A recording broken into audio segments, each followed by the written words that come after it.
Hi guys, எல்லாருக்கும் வணக்கம். இப்போ ஸ்கூல் லீவ் விட்டதுனால நாங்கள் எல்லாம் சொந்த ஊருக்கு போயிருக்கிறோம். அப்படியே சித்திரை திருவிழாவும் மாரியம்மன் கோயில் திருவிழா சொந்தக்காரெல்லாம் வீட்டுக்கு வந்திருக்காங்க. அதனால் 5 கோழி வாங்கி நாட்டுக்கோழி சமைக்கலான்னு ரெடி பண்ணி இந்த வீடியோ போட்டிருக்கோம். பாருங்கள். வீடியோ நல்லா இருந்துச்சுன்னா லைக் பண்ணி சப்ஸ்கிரைப் பண்ணுங்கள். பாருங்கள், இவங்க தான் திருவிழாவுக்கு வந்திருக்கிற கோழிகள். 5 கோழி இப்போ அழகாக லைனாக இருக்கிறாங்க. இன்னும் கொஞ்ச நேரத்தில் குழம்பாயிடுவாங்க. இவங்க கோழியை க்ளீன் பண்ணுறதுக்கு முதல்ல சுடு தண்ணி வச்சுன்னு இருக்கிறோம். சுடு தண்ணி ஓரளவுக்கு நல்லா காஞ்சிட்டோம். இப்போ பாருங்கள், சுடு தண்ணி காஞ்சிட்டு கோழியை கட் பண்ணி எல்லாம் வேலை செய்ய ஆரம்பித்தாச்சு. திருவிழாக்கு வீட்டுக்கு வந்திருக்கிறவங்களும் வேலை செய்யணும். அதுதான் எங்கள் ஃபேமிலி ரூல்ஸ். எல்லாம் ரெடி ஆகிட்டாங்க. 5 பேர் க்ளீன் பண்ணி வச்சுருக்குறோம். இப்போது இவங்களை தீக்கணும். வெளியே அடுப்பு வச்சு எல்லாம் வச்சு ஒலையெல்லாம் வச்சு தீக்கணும். நல்லா தீச்சிட்டு நம்ம குழம்பு வச்சோம்னா நாட்டுக்கோழியுமே நல்லா டேஸ்ட்டாக இருக்கும்.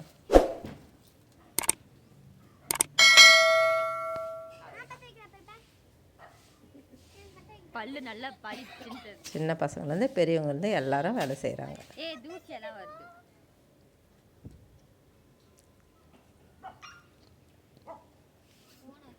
அடுப்பு பற்ற வச்சாச்சு.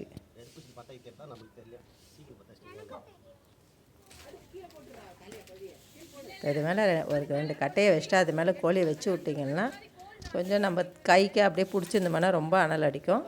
அதனால் கொஞ்சம் எடுத்து வச்சு தீச்சிக்கணும். நல்லா தீச்சி விட்ருங்க. அப்போ தான் டேஸ்ட்டாக இருக்கும் குழம்பு. இதுதாங்க எங்கள் வீட்டோட செக்யூரிட்டி பாய் ராமு, அவர் பேர். அழகாக இருக்காருங்களா? பாருங்கள், நல்லா தேய்ச்சிட்டாங்க பாருங்கள். இப்போ மஞ்சத்தூள் போட்டு நல்லா தேய்ச்சிட்டு கழுவிக்கணும்.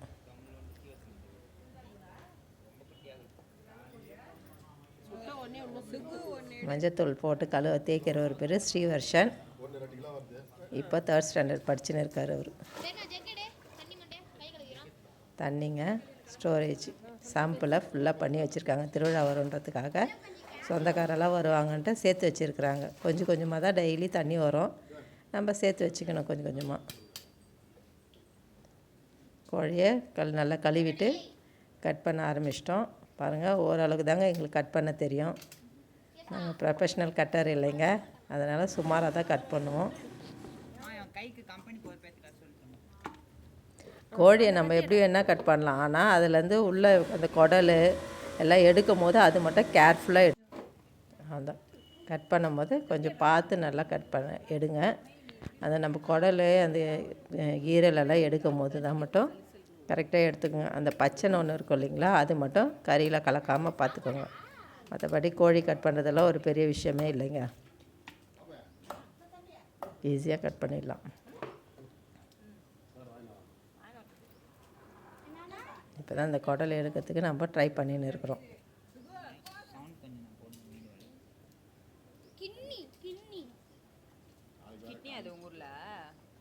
அதுதான் ஈரல், அது பக்கத்தில் தான் இருக்கும் இந்த பச்சை.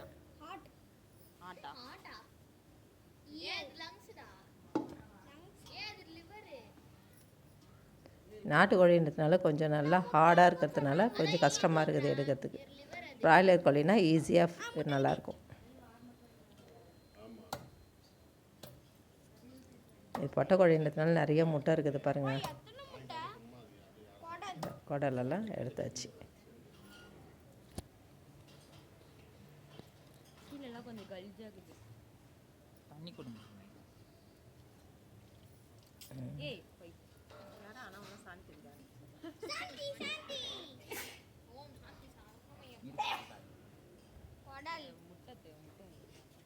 அவ்வளோதாங்க.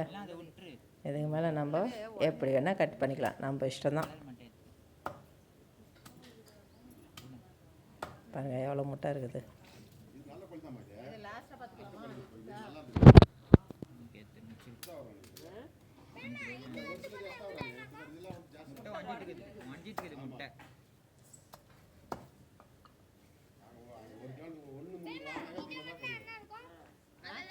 நம்ம பெரிய பெரிய பீஸாக வெட்டி போட்டோம்னா எங்கள் அக்கா தான் சின்ன சின்ன பீஸாக வெட்டுவாங்க. ஏன்னா எல்லோரும் சேர்ந்து தானே வேலை செய்யணும். சேர்ந்து வேலை செஞ்சோம்னா சீக்கிரம் முடிஞ்சிடும். சீக்கிரம் சமையல் செஞ்சு சீக்கிரமாக சாப்பிடலாம். நாட்டுக்கோழியை பொறுத்த வரைக்கும் கொஞ்சம் பீஸ் சின்ன சின்னதாக போட்டுக்கோங்க. அப்போ தான் நல்லா சீக்கிரமாக வேகும், மசாலா நல்லா ஏறும்.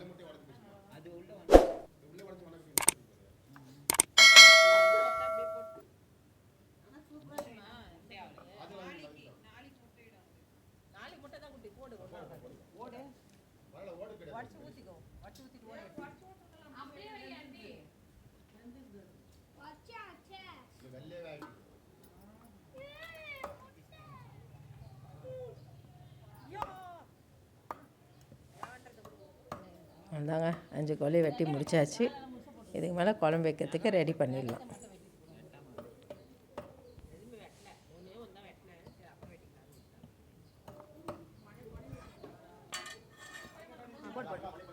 தண்ணி நிறைய ஊற்றி ஒரே ஒரு டைம் நல்லா அலசி எடுத்துக்கோங்க.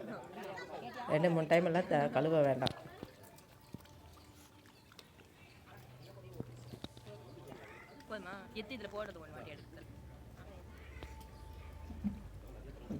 நிறைய டைம் கழுவினே இருந்தீங்கன்னா கறியோட டேஸ்ட்டு போயிடும். ஒரு டைம் மட்டும் நல்லா தண்ணி நிறைய ஊற்றி அலசிட்டு எடுத்துருங்க போதும். இப்போ ஸ்டவ் ஆன் பண்ணிக்கலாம். ஒரு பெரிய பாத்திரம் வச்சுட்டோம்.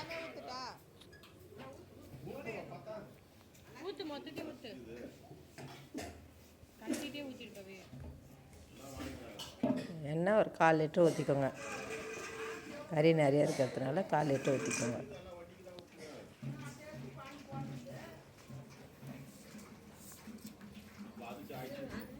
நம்ம வெங்காயம் போட்டு வதக்கும் போது எண்ணெய் பத்தாமல் இருந்தால் அப்போ கொஞ்சமாக ஊற்றிக்கலாம், சேர்த்துக்கலாம், நல்லாயிருக்கும்.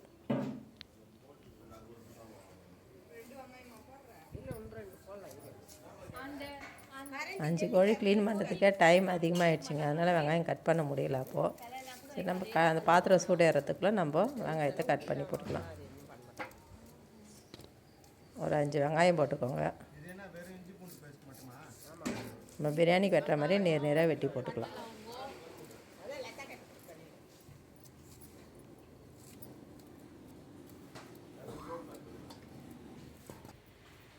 எண்ணெய் நல்லா சூடேறிச்சு. வெங்காயம் போட்டு நல்லா ப்ரௌனாக வர வரைக்கும் நல்லா வதக்கிக்கலாம்.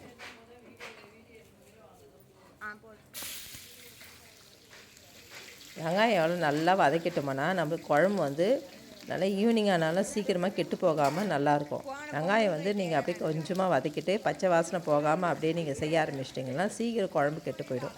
வெங்காயம் நல்லா வதக்கிடுங்க. கருவேப்பிலை கொஞ்சம் ஒரு 2-3 கொத்து உருவி போட்டுக்கோங்க. ஃப்ரெஷ் கருவேப்பிலை தான் நல்லா வாசனையாக இருக்கும்.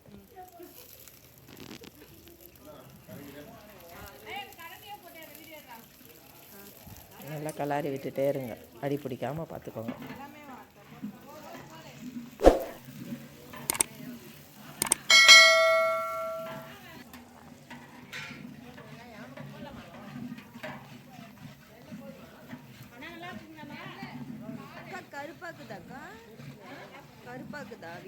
எண்ணெய் நல்லா மிதக்கிறது தெரியுது.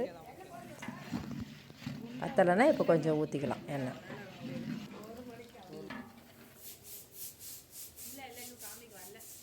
நல்லா ப்ரௌனாக வதங்கி வருது பாருங்கள் வெங்காயம்.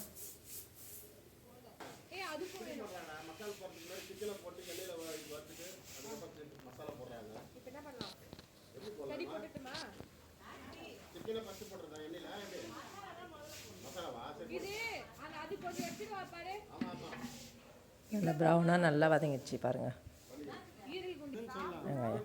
இப்போ நம்ம அரைச்சி வச்ச மசாலா போடலாம்.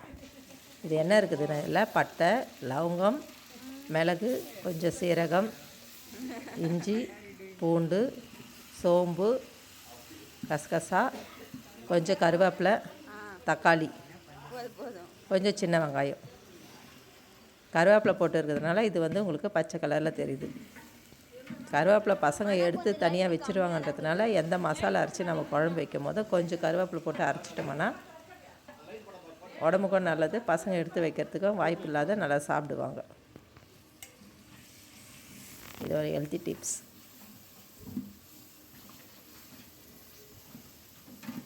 மசால் போட்டதும் கலக்கி விட்டுட்டே இருங்க. கொஞ்சம் நேரம் விட்டிங்கன்னா அடி பிடிச்சிடும். தீஞ்சிடுச்சுன்னா நாட்டுக்கோழி குழம்பு டேஸ்ட்டு நல்லா இருக்காது. இது நிறைய கறின்றதுனால நாங்கள் கலர்றதுக்கு ஒரு மாஸ்டரை கூடவே வச்சிட்ருக்கோம்.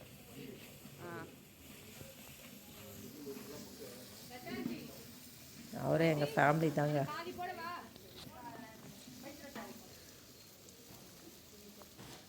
இப்போ சிக்கன் மசாலா போட்டிருக்காங்க. எண்ணெயில் மேக்ஸிமம் எல்லா மசாலா எண்ணெயிலே போட்டு வதக்குனீங்கன்னா அந்த பச்சை வாசனை போயிட்டு இன்னும் டேஸ்ட்டு நல்லாயிருக்கும். அடி பிடிக்காமல் வதக்கிட்டே இருங்க.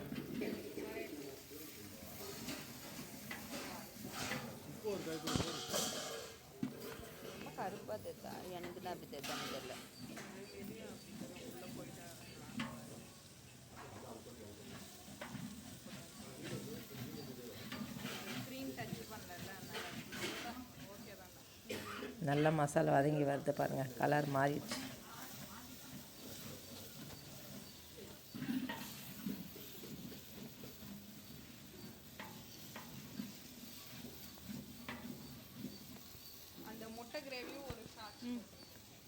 இப்போ உப்பு தேவையான அளவு போட்டுக்கோங்க.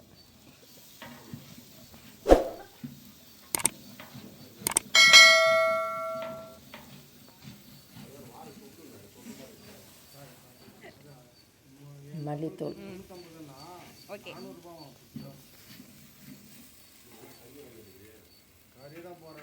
நான்வெஜ் எது செஞ்சாலும் மல்லித்தூள் கொஞ்சம் போட்டுக்கோங்க. அது நல்லா ஜீரணிக்கும். ப்ளஸ் அந்த கவுச்சி வாசனையெல்லாம் வராமல் நல்லாயிருக்கும்.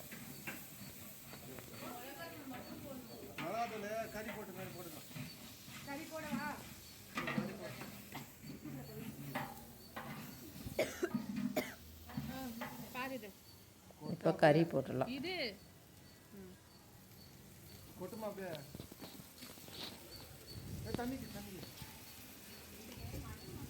கறி போட்டு நல்லா கலரி விட்டுருங்க. தண்ணி ஊற்றாதீங்க, முதல்ல தண்ணி ஊற்றக்கூடாது. கறியிலே தண்ணி வரும், அதுவே போதும். நல்லா கலரி விட்டே இருங்க. கட் பண்ணுறோம் வீடியோ. அடி மட்டும் பிடிக்காமல் பார்த்துக்கணும். அப்போ தான் குழம்பு, நாட்டுக்கோழி குழம்பு டேஸ்ட்டாக இருக்கும்.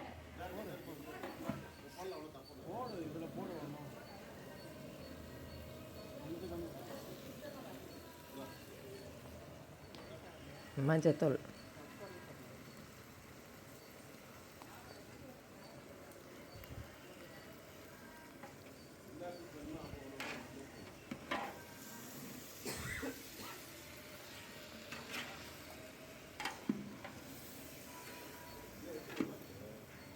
மஞ்சத்தூள் போட்டு நல்லா கலரி விட்டுட்டே இருங்க. கறி நல்லா எண்ணெயில் மசாலா சேர்ந்து நல்லா மிக்ஸ் ஆகிற வரைக்கும் நல்லா கலரிட்டே இருங்க.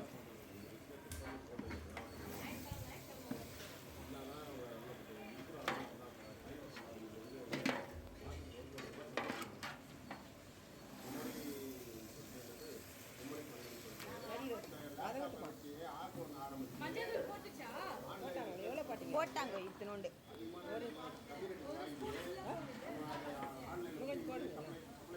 இப்போ ஏதாவது போட போகிறீங்களா? நம்ம எண்ணெயிலே வதக்கும் போது இந்த மிளகாத்தூள், உப்பு எல்லாம் கறியில் நல்லா அப்படியே பர்ஃபெக்டாக எல்லாம் ஏறிடுறதுனால டேஸ்ட்டாக இருக்கும். நம்ம தண்ணி ஊற்றிட்டோம்னா முதல்லையே சல்லுன்னு இருக்கும். அப்புறம் நீங்கள் காரமோ எவ்வளோ போட்டாலும் காரமும் இருக்காது, உப்பும் இருக்காது கறியில். அதுக்கு தான் கறியில் வந்து எண்ணெயிலே நல்லா வதக்கணும். மிளகாத்தூள் என் ஃபேமிலியில் நல்லா ஸ்பைஸியாக சாப்பிடுவாங்க. அதனால் மிளகாத்தூள் கொஞ்சம் வேறு காஞ்ச மிளகா மிக்சியில் அரைச்சி வேறு தூளாக போட்டிருக்கோம். கூட அதிகமாக காரம் வேணுன்றதுக்காக.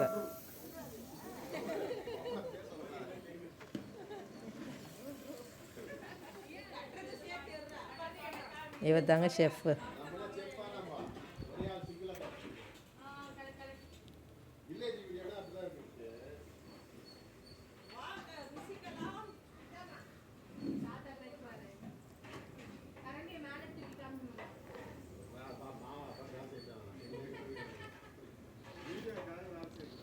நம்ம கறியில் வர தண்ணியே போதுங்க. அதுவே நல்லா வந்து எவ்வளோ தண்ணி வந்திருக்கு பாருங்கள்.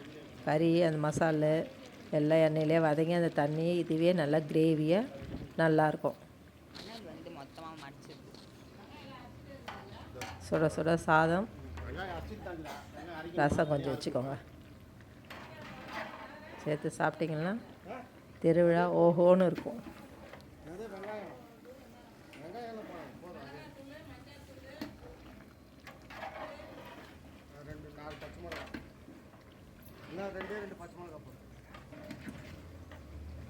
நல்ல எல்லாம் எண்ணெயிலே வதங்கி நல்லா ப்ரௌன் கலரில் வந்துச்சு பாருங்கள் குழம்பு.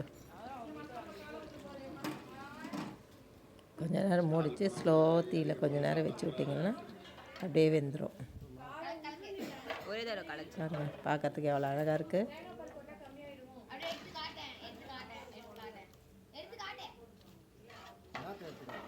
குழம்பு ரெடி ஆயிடுச்சு.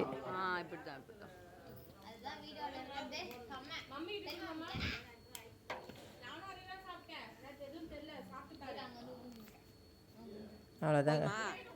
உப்பெல்லாம் லாஸ்ட்டாக பார்த்துக்கோங்க. பார்த்தெல்லாம் கொஞ்சமாக உப்பு போட்டுக்கோங்க.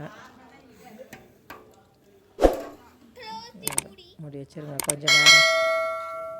சூப்பராக ரெடி ஆகிடுச்சு. இப்போ சுட சாதத்தில் சாப்பிட ஆரம்பிச்சிடலாம். இந்த வீடியோ உங்களுக்கு பிடிச்சிருந்துச்சின்னா லைக் பண்ணி ஷேர் பண்ணி சப்ஸ்கிரைப் பண்ணிக்கோங்க. உங்கள் கமெண்ட்ஸ் போடுங்க. எதனா குறை இருந்தால் நாங்கள் சரி பண்ணிக்கிறோம். தேங்க்யூ. நன்றி.